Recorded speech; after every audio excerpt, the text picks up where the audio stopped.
यहाँ बैठे सब भक्तजनों को भी मेरा सत नाम। माँ पचपेड़े वाले के दरबार में मैं 2015 से लगा हूँ।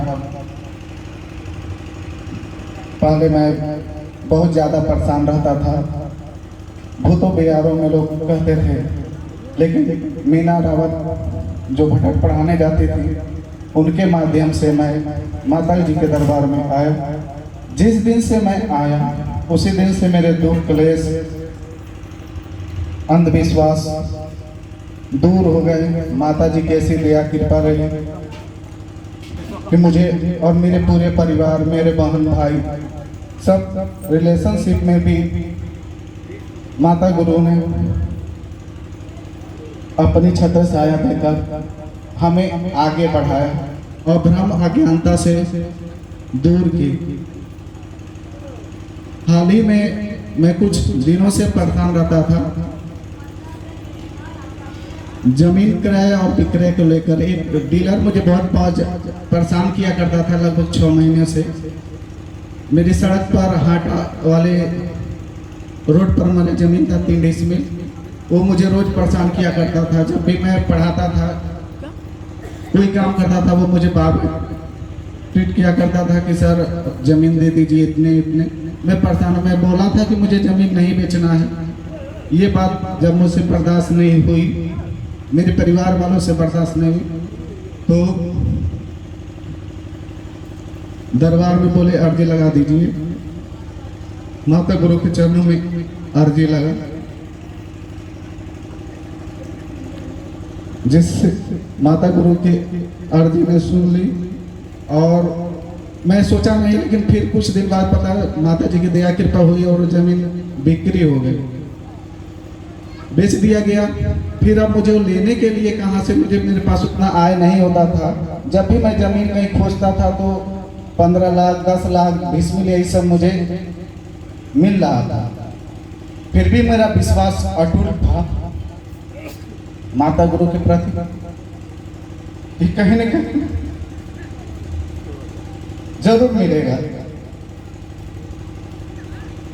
माता गुरु मुझे अच्छा मार्गदर्शन करते हैं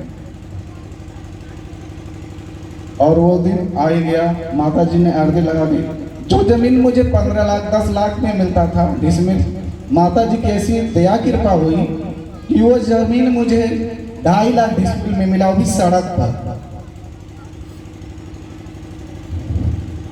2 डिसमिल ले लिए, कुछ बचा भी पैसा बिजनेस में लगा दिए। माता गुरु के चरण में जो अंश बचता था पहले, जो मैं डीलर लोग कहते थे मुझे चाहिए था, मैंने कहा मैं किसी को नहीं दूंगा, वो पैसा मैं दरबार में सर्वप्रथम दिया। आज मैं 2-3 बिजनेस करता हूँ। संडे को किराने वाला भी लगाता हूँ। तो 10वां अंश जो मेरा मिलता है, चाहे मुझे कुछ मिले चाहे ना मिले, मुझे उसकी परवाह नहीं लगती, लेकिन मैं अपना 10वां हिस्सा जो होता है माता गुरु के चरणों में निकाल देता। मेरा पूरा परिवार, चाहे मुझे खाने को रहे ना रहे, जब भी दरबार से फोन जाता भैया कोई भी, मुझे बहुत खुशी होती है, मेरे पूरे परिवार को खुशी होती है कि कम मैं इस लायक हूँ कि दरबार में कुछ सेवा सहयोग कर सकता हूँ। माँ मुझे याद करती है, ये मेरे परिवार के लिए सौभाग्य की बात होती है। प्रिय भक्तजनों, आप कभी विचलित ना होइए। आपके मन में जो सवाल होंगे श्रद्धा पूर्वक पूछिए माँ से, माँ उसका जवाब देंगे। लोग कहते 3 बजे, मेरा नींद 3 बजे अपने आप खुल जाता है। 3 बजे से 4 बजे तक मैं माता जी का आराधना करता हूँ कि हे माँ, मुझसे जो गलती हुई हो उसके लिए मुझे क्षमा कर दीजिए, मेरे परिवार को, मेरे भी बच्चों को क्षमा कर दीजिए, आसपास में जो जिनसे गलतियां हो रही हैं उनको क्षमा कर दीजिए। वो ज्ञान है, आपको नहीं जानते हैं पर आप सब जानते हैं। माँ धीरे धीरे सारी समस्याएं दूर कर लेती। मेरे पिताजी का तबीयत खराब है, फिर भी लोग कहते थे ये करिए वो करिए, पंडित को दिखाइए, लेकिन मैंने नहीं दिखाया।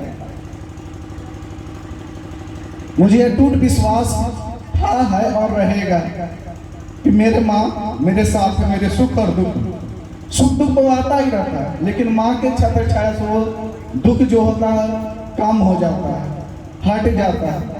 इससे मुझे खुशी मिलती है। दरबार में कोई भी कार्यक्रम होता है तो मैं उसमें चाहता हूँ कि चढ़ बढ़ के सहयोग करूं ताकि मेरा जीवन धन हो, मुझसे लोग सीखे, अगल बगल के लोग देखें कि मैं दरबार जाता हूं। 2015 से जब से लगा मैं बहुत ज़्यादा आगे विकास किया। माता जी की अमृत वाणी मैं रोज सुनता हूँ, जिसको सोचता हूँ, समझता हूँ और अपने जीवन में उतारता हूँ। मैं किसी की बात नहीं सुनता माता सिवाय माता गुरु के सिवाय मैं किसी की बात नहीं सुनता हूँ। चाहे मुझे सुख है दुख है, मुझे उससे कोई प्रभाव नहीं पड़ता। बस मेरा परिवार माँ के चरणों में हमेशा रहे, इसी तरह माँ कृपा बनाए रखिए। मैं कभी विचलित ना हूँ, कभी मेरा मन न डरे, मैं हमेशा अड़िग रहूँ आपकी आस्था के प्रति। जय माता।